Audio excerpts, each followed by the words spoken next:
حدیث نمبر 142۔ حضرت عباد بن صامت رضی اللہ عنہ سے جنادہ بن ابی امیہ کی بجائے ابو عبداللہ عبد الرحمن بن اسیلہ سنبھائی نے روایت کی۔ انہوں نے کہا، میں حضرت عبادہ رضی اللہ عنہ کی موت کے وقت ان کے پاس حاضر ہوا۔ میں رونے لگا تو انہوں نے فرمایا، ٹھہرو، روتے کیوں ہو؟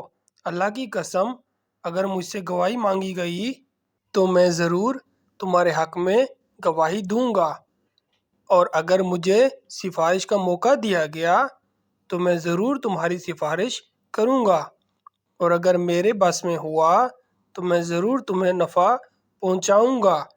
پھر کہا، اللہ کی قسم، کوئی ایسی حدیث نہیں جو میں نے رسول اکرم صلی اللہ علیہ وسلم سے سنی اور اس میں تمہاری بھلائی کی کوئی بات تھی اور وہ میں نے تمہیں نہ سنا دی ہو، سوائے ایک حدیث کے۔